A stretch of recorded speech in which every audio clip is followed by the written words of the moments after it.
Thank you, Esther and Jacob, for the lovely presentation. And now I welcome Florence Depois on stage to talk to us about partnering with intergovernmental organizations.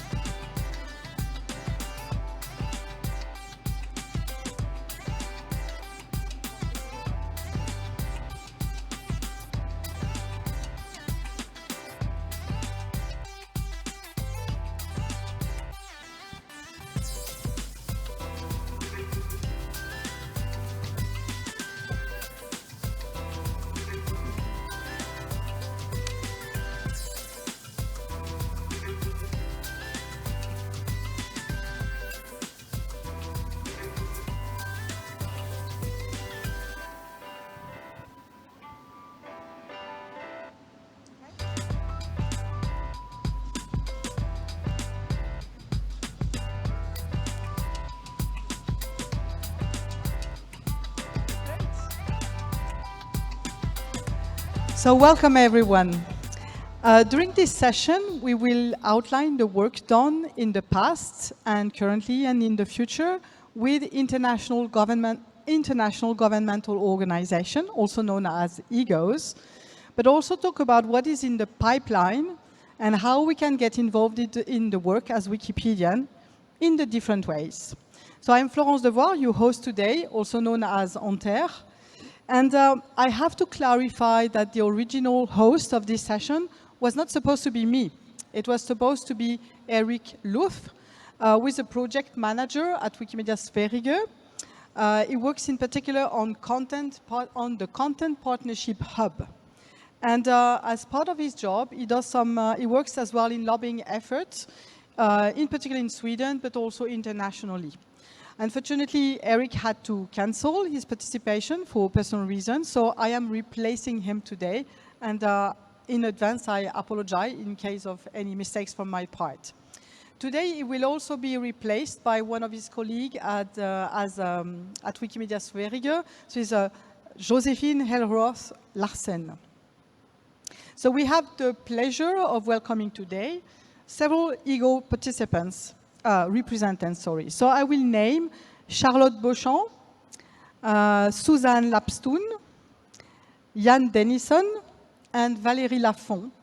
And the fifth person is Josephine Helroth Larsen, as I mentioned earlier. So hello, everyone. Quickly about myself to give you a little bit of context, because I am known in this community under different hats. So just to clarify, I have been a Wikipedian in residence for WIPO, the World International Organization of Intellectual Property Rights, for the past 18 months with Charlotte Beauchamp. And I also helped recently with the recruitment, and I work with Salvador Alcantar from South America. And to put a little bit things into context, a few words about IGO organization. There are organizations that are often very large. So they include United Nations agencies and organizations, such as also European EU. An example of such organizations that you may know are UNESCO, WIPO, FAO, UNDP, OECD, and many others. Over the year, the Wikimedia Foundation and the Wikimedia movement had several opportunities to do great partnership, very successful partnership with IGOs over the past several years.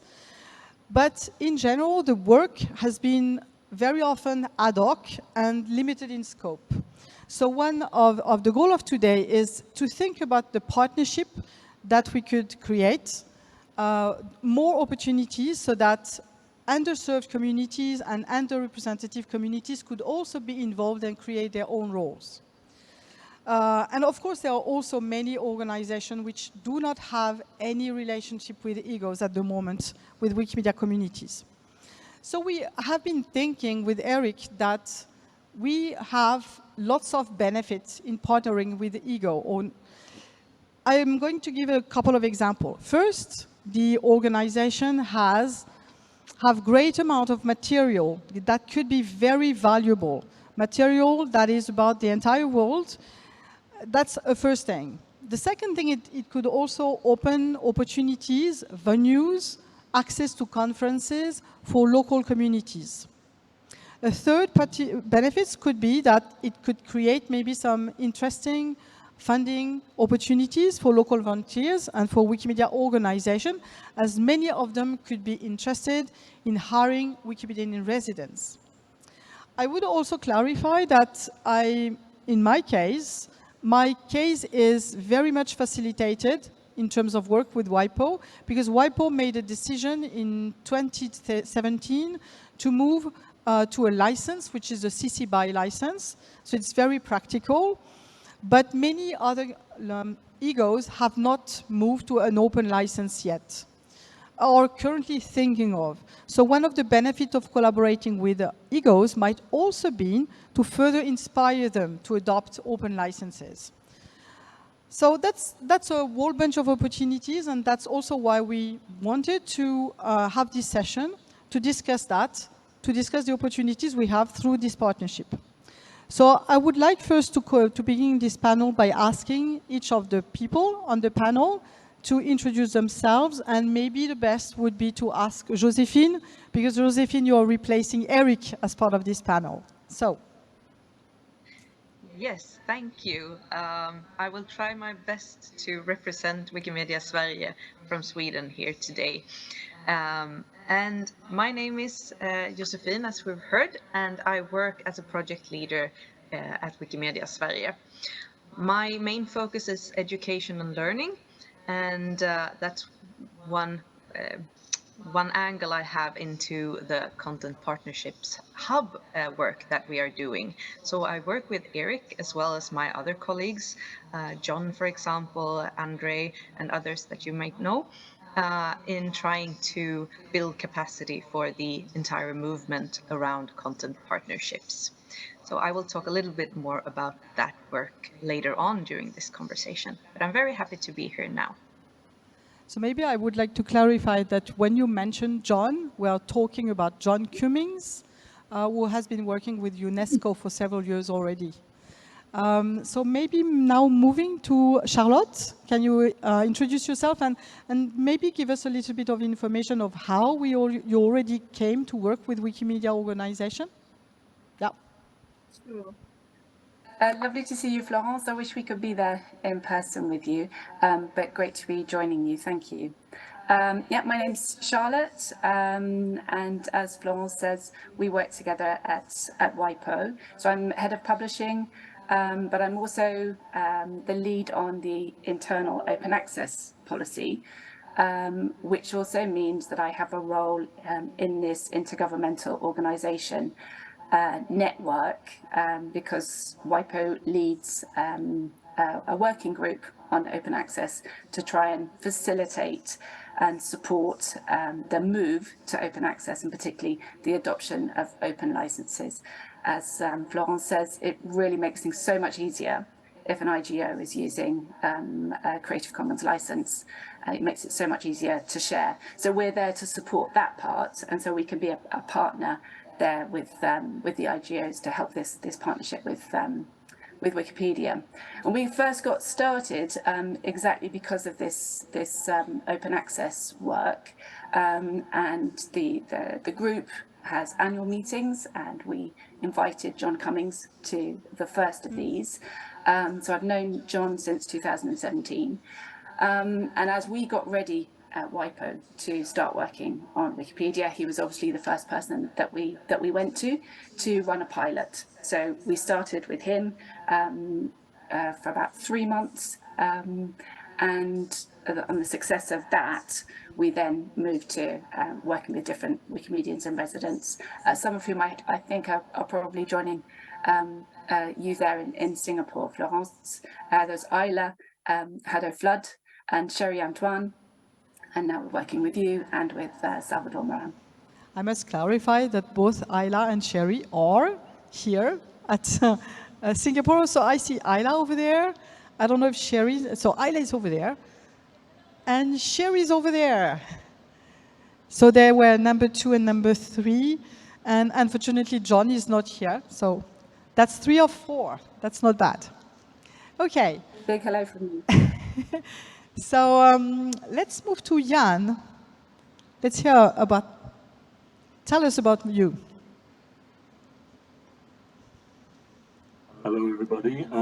Greetings to you all in Singapore or online. I hope this is another great day for you all. My name is Ian Dennison. I'm Senior Communications Officer at UNESCO, and I'm based in Paris. I caught the end of the previous presentation from our colleagues from Jakarta, so I was very happy to see that UNESCO, with its 54 offices around the world, is very busy and is participating already in this workshop. As you will know, or some of you will know, UNESCO is the agency within the UN which leads on SDG 4, which is quality education for all. And UNESCO also leads on a program which is lesser known, which is called Information for All program, which means leading in the area of open access on educational resources and in open science. So from the very beginning, the compatibility with Wikimedia was kind of self-evident. And I think it's fair to say that our relationship started with love at first sight. UNESCO was the first UN organization to adopt open access 10 years ago in July 2013. And very quickly after that, we were lucky, in 2015, we were lucky to receive a gift from Wikimedia Heaven in the form of John Cummins, who quickly became the Wikimedian in residence at UNESCO. John came to us and knuckled down very, very quickly and started opening many doors at UNESCO. So we have an incredible amount of projects that we work with John. 4,000 photos, illustrations, and graphics that are now available on Wikipedia with 10 million page views. We have open access text from our publications with over 300 Wikimedia articles.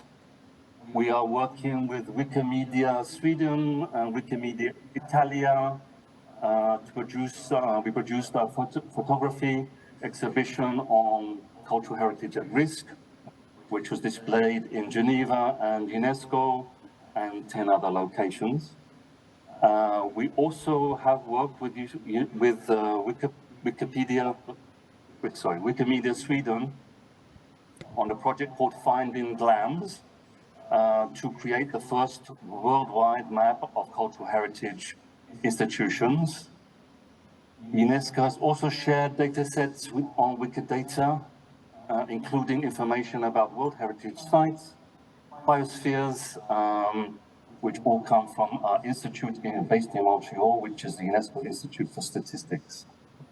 UNESCO has also run on 2 occasions, 2018 and 2019, on International Women's Day, something called Wiki for Women, which tries to bring attention to the gender gap on Wikipedia. And so we have several hundred people who attended the event in Paris. And we have also been promoting Wikipedia photo competitions. Wiki loves monuments, Wiki loves Earth, and of course, Wiki loves Africa.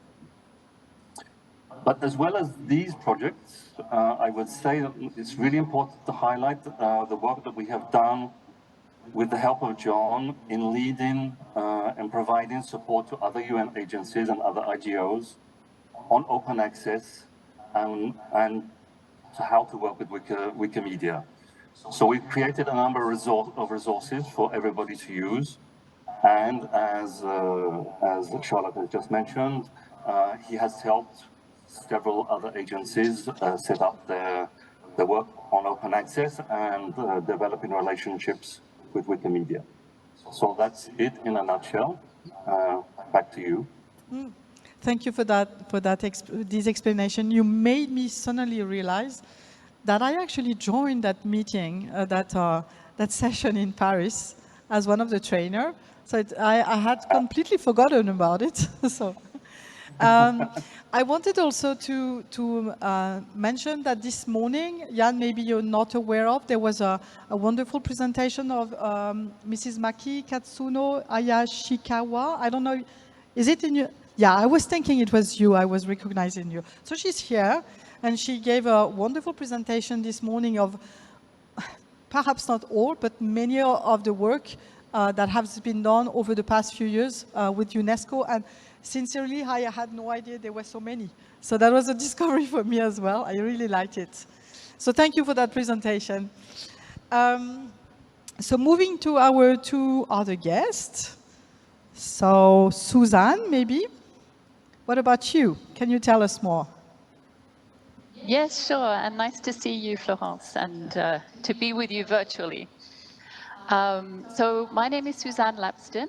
I work with the Food and Agriculture Organization of the United Nations, based in Rome, where I'm an editorial manager.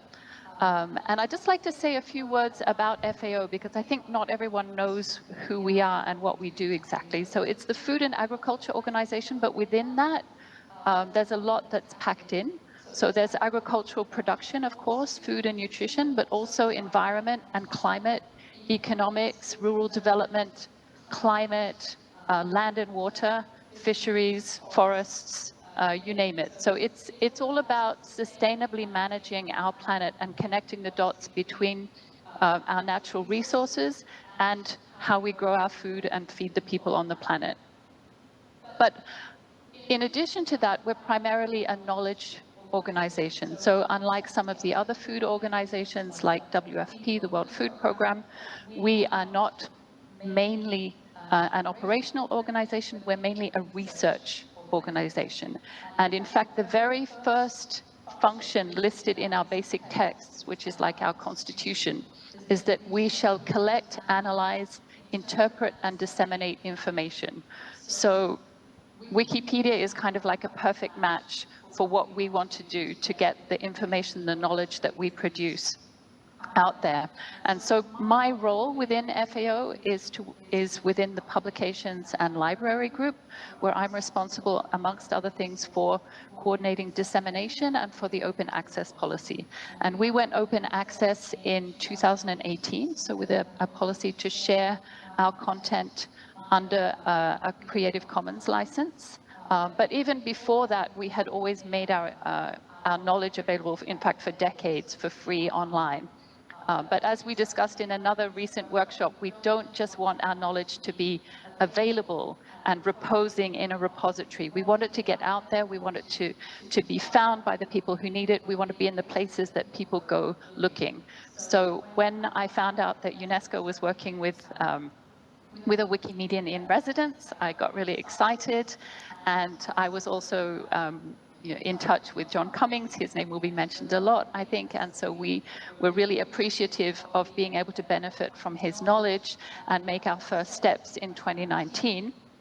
And we also got a lot of support from Richard Neville with Wikimedia UK, who helped guide us through a process where what we mainly do is we take our top tier publications on the state of agriculture, fisheries, forestry, etc., with really robust data and information, and we match that to Wikipedia content to get it out there and enrich those pages. And so we really got going in 2020, and as of 2021, we've also been adding on workshops in order to get people within the organization more directly involved with the Wikipedia content. But we don't have a Wikimedian in residence, so I'm hoping that that's something that might change soon. Yeah, thank you very much, Suzanne. I don't think you mentioned Richard Neville from Wikimedia UK. I don't think he's at the conference. I haven't seen him, but nope. No, it's not the case. And finally, what about Valerie? Hello. Hello, hello to everybody. So my name is Valérie Lafont, and I work at the OECD. OECD is an acronym. It stands for Organization for Economic Cooperation and Development. We deal with a lot of subjects, from agriculture to economy to education. I'm in charge of the strategic partnership in general and the fight against disinformation. I'm not going to say a lot about the collaboration between OECD and Wiki. It is just starting. It's the beginning of the journey. But I'll be happy to share my experience with my previous work with the International Energy Agency, because I'm trying to duplicate that at the OECD. So in 22, I was in the International Energy Agency. Maybe a few words on the agency, because it might not be well known by all of you. It was created in 74 to manage the oil shock. And now it's in charge of all what is linked with climate change, the fight against climate change. And this shift created also a different understanding of what we need to do in terms of sharing of knowledge. We somehow started to recognize that we enter in an area where there is a lot of disinformation and a lot of eco-anxiety, although we knew that the information we have to share is qualitative. It's based on science, it's based on fact. Plus, we have some concrete actions to do to help for the issue of climate change. So the whole collaboration started with this thinking: we need to shift in our way of working because it's not going to address the issue of climate change if we still do the old way we used to do. So we decided to change our way of working to make our knowledge more accessible and more visible to a larger public. And Wiki was an obvious partner for that. We also, in 1 year time, changed our licensing. We moved to CC BY 4. And I want to thank WIPO and Charlotte because of the help, because it's important that we help each other in this change, because it's difficult to understand, but it's a big change for our organization to move to an open license, because I don't know, we are maybe always afraid of what could happen. So concretely, what we did with Wiki, we didn't have a Wikimedian in residence, but we decided to integrate Wiki as part of our workflow. In fact, every time we update a page on our website, we try to think of Wiki and update the page on Wiki. So for example, when we launch a new report, we updated the pages. We also identify pages that needed to be updated. We repaired broken links. We've updated also images on Wiki Commons. Together, today, I think we have updated around 50 pages on Wiki. And somehow Wiki became our second website in terms of knowledge sharing. And that's all for me. It's really cool. Yeah, that's so. Well, I really like your approach, and I'm thinking we have two organizations with Wikipedia in residence, but two other without, but doing lots of things already with the platform. And in particular, the two of you are really involved on climate change, which is a super important topic for Wikipedians. We have several projects running around the year, like Wiki for Human Rights. We have a project Wiki in Africa run this year with African Union on climate change as well. So there are many programs. It would be interesting to see how we could somehow put that together. I need to be conscious of the time because we already spent quite some time. So I would like to ask the two groups, so Charlotte and Jan, who already explained quite a bit about the Wikipedia in residence and how you came to work with them. Do you have anything you want to add with regards to Wikipedia in residence? Why you decided to get them, to work with them, and what actually surprised you? What was unexpected to you and you thought was either difficult or, to the contrary, wonderful? What's a little bit more on your feedback on this? Maybe Charlotte first.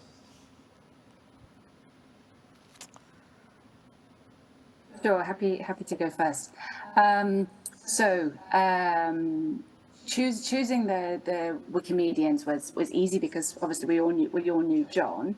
I think that one of the reasons why we wanted to work with a Wikimedian rather than get colleagues immediately to start editing pages themselves and sort of self-taught was to have somebody who would be a starting point, an intermediary between the wiki community and WIPO staff.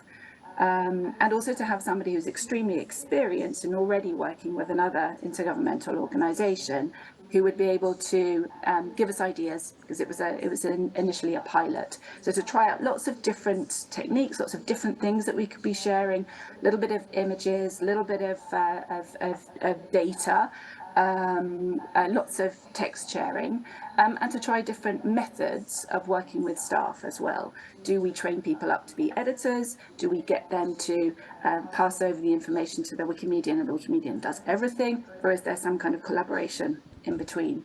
So working with somebody who had a really good reputation in the community was really important. Somebody with a lot of experience, but also who had experience of working with a very big organisation. So I think that was really helpful for us. We then tried with Sherry and Ayla, we tried different techniques in terms of working with staff, trying to build mini communities within the organisation, and found that actually doesn't work for WIPO, which is fine. And then with Florence and Salvador, we've again tried a different technique, which is more sort of a menu of different ways of working and being super creative about what it is that we work on. So we're not as systematic as IEA, where we say, okay, we have new content, and I think FAO does this as well. We've published something new, how do we share that? There's a mixture. We have ideas and we work on little projects and they spin off into others, which makes it a very enjoyable project for me because it's very creative and kind of free form as well.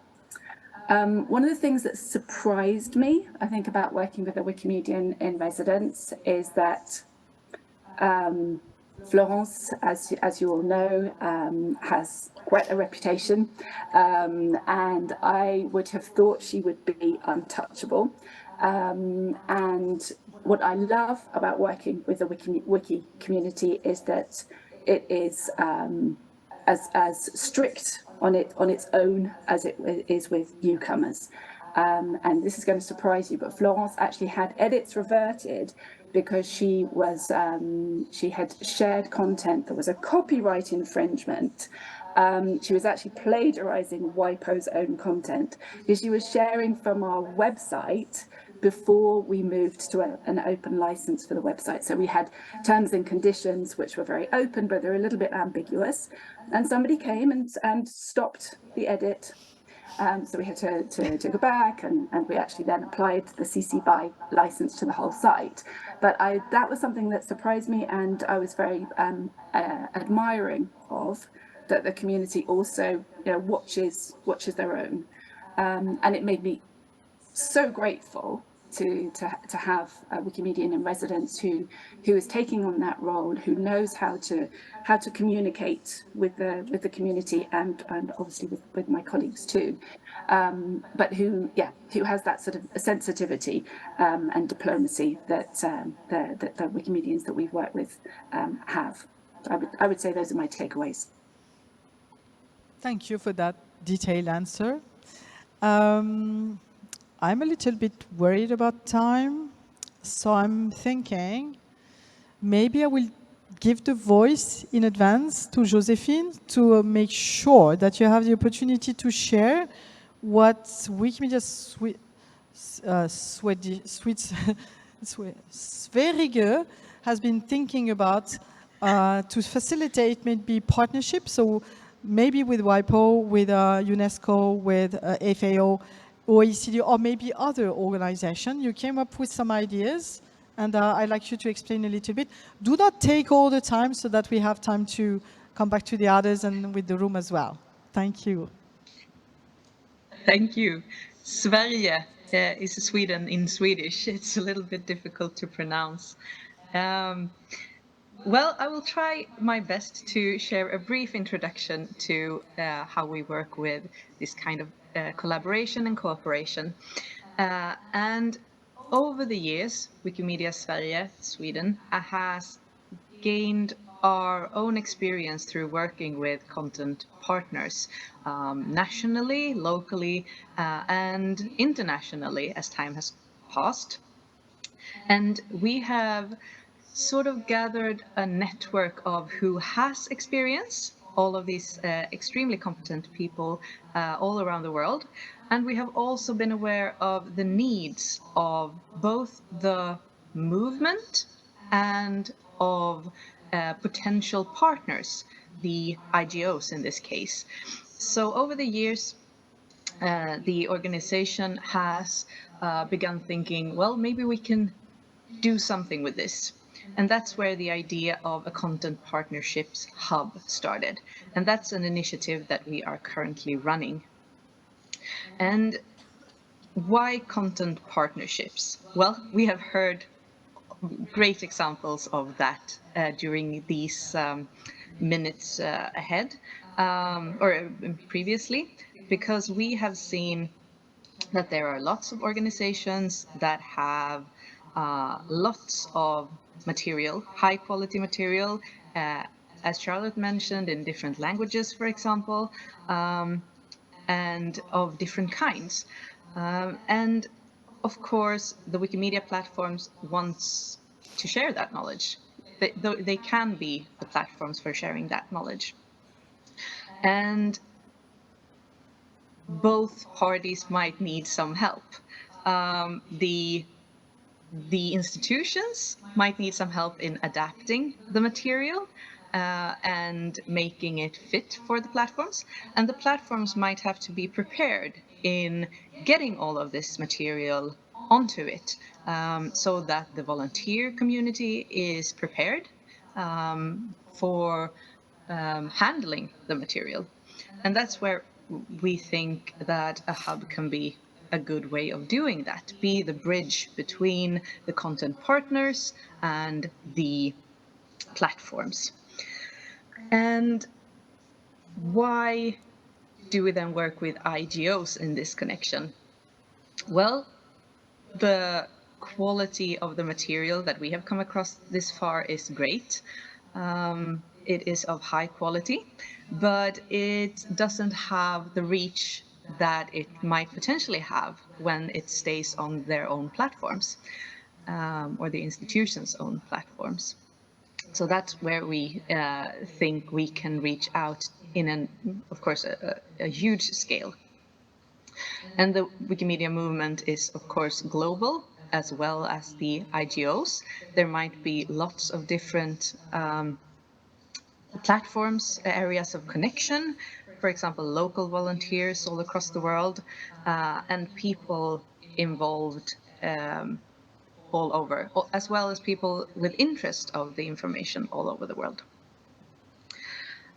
And I think both IGOs and the Wikimedia movement has as a foundation this shared understanding of free knowledge, even though we might not always think about that when we're not aware of it. But both parties have this shared understanding, and we can help the IGOs becoming even more free. And of course, the movement can come closer to sharing that sum of all human knowledge and collecting and sharing the high quality material that is available. Thank you. Maybe we can ask a feedback from Suzanne and Valerie. And well, Jan, you have already been working a lot with the Wikimedia community, so I'd rather like to have Suzanne and Valerie feedback on this. And maybe you could tell us some information. How do you think you could work better with the Wikipedians? What are you waiting from them? Is there something they could bring that could help you work with us? Maybe starting with Valérie or Suzanne, whoever is ready first. Okay, seeing as I am Suzanne muted. then. No, just quickly, I think what Charlotte said, the value of having a Wikimedian, of having someone who is respected in the community and knows how to interact with the community is really priceless. And I really would welcome some kind of way of working with a Wikimedian or working more closely with this, network of knowledgeable people that you're mentioning, Josephine. And as we were saying earlier, potentially across a specific subject area, for example, climate change, and also really the languages. I think we have such a rich amount of information, all of us, because we all publish across several languages. And if we could somehow, make this useful also on Wikipedia so that we're not just working in English and we can really enrich other languages. That's just in a few words. Valérie. Yes. Yes. It's if we're talking about long-term collaboration, it's important, I think, to understand how it works. And I can talk about the newcomers from the IGO world. When you think about an IGO, as several of you mentioned, it's big organization. We have shareholders, or we call them stakeholders, that are countries. So our members usually are countries, and we need somehow to be able to think of the long term of the best possible collaboration, is to make sure that these stakeholders understand the value of the collaboration. And to do that, and because once they understand the value of the collaboration, once it is installed, then this type of organization are quite long-term, thinking and engagement.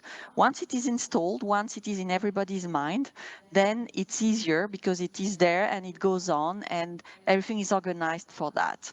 To do this, I think it is important to and that's on the side of the IGO, is to have, and I'm talking about the IEA and the OECD, is to be able to show data about the impact of this collaboration, how this collaboration has made the knowledge shared with a larger public, with a different audience, and so that we understand that the public good mission of these IGOs is fulfilled thanks to this collaboration.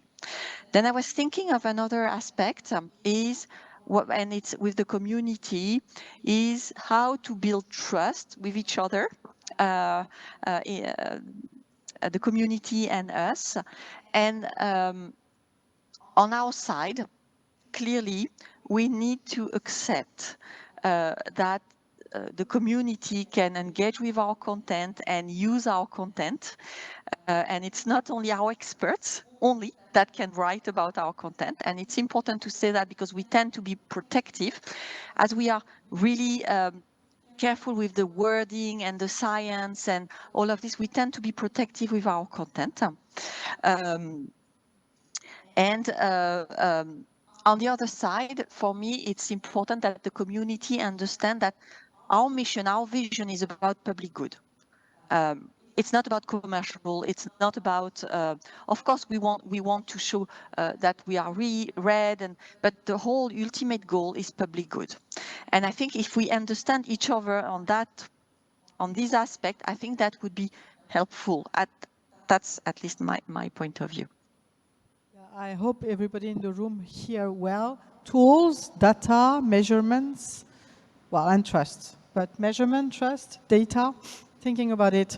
I'd like to give the opportunity to the room if anyone wants to either ask a question or mention a project that they want to be involved and know how they can get better, get interacted. Anyone? And if you're interested, there are 3 microphones over there, over there, over there. James, maybe? You want to say something? I don't know, up to you. If you do, it's over there, and you have Like 1 minute and a half, more, max? If not, I go back to them. No? Okay, so I would like to ask our guests if they have any further comment they want, some closing remarks maybe, anything that hasn't been mentioned and should have been? Maybe starting with Jan, because he couldn't talk a second time. Yeah?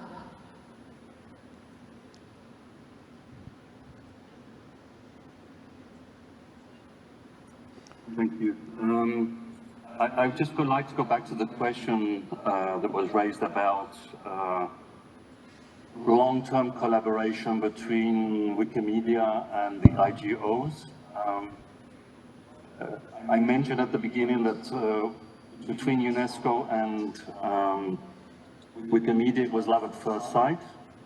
After love at first sight, we've been in a kind of loose relationship between that, but we have tried very hard to set up something which is a much more formal kind of relationship. We have had several attempts to do this, which have not come to fruition.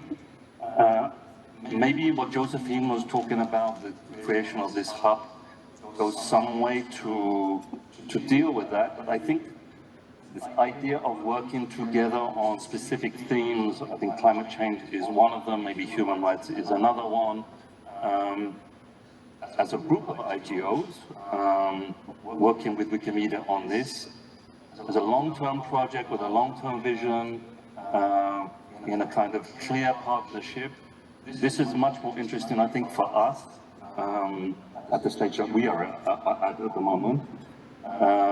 Than kind of the ad hoc kind of relationship that we have at the moment. So I think Wikimedia is becoming more and more strategic, and I think that the relationship with the IGOs needs to also move to a strategic level where we're thinking about where we can have bigger impact collaborating together with Wikimedia, and that we have a clear vision of what we are trying to achieve, and so that we can measure. That's my parting shot, I think. Strongly support that. Any last closing remarks that might be missing? What? Oh, James, we found James. Excellent. So, one question I'd like to ask the panelists, we have a lot of amazing IGOs out there that are using licenses compatible with our movement. Unfortunately, there's still a few IGOs out there, the World Health Organization in particular, who have decided against using a fully open license. What sort of collaboration is there between the IGOs to get them all sort of on the same page with respect to using truly open licenses? Who wants to answer on that? Maybe Charlotte or Suzanne? Oops. Yeah, I think I'll go on this one. So I mentioned at the beginning that that WIPO has this role. We run a working group on open access where we're sharing knowledge, and on WIPO's side we're also sharing copyright expertise to try exactly to help agencies understand the impact of the license choices that they're making. And we've talked a bit about stakeholders and member states and their expectations, and there can be different pressures depending on the agency as to what those stakeholders might be expecting in terms of how we publish our content. But it's an evolving space, and even for those agencies that have already chosen a more restrictive license like the WHO and indeed the FAO as well, the conversation keeps going, and it's one of the reasons why we're so active in this space is to make sure that there's support on the legal side as well. So our lawyers, our copyright experts are there to talk with the experts in the different agencies to reassure them and give them all the information that they need to be making the choices around the licenses. Because you can obviously be sharing your content if you're rewriting, but being able to directly share and obviously when it comes to things like images, but particularly even for text, being able to directly share from your website, from your publications, make life so much simpler for our Wikimedians, but obviously for the community as a whole. So just be reassured, we're there, we're absolutely aware of this, and trying to support the IGO community as much as possible, so that they understand the implications of the different licenses. Awesome, thank you very much. On those last. Well, if I'm kicked out of the room, this is on you, right?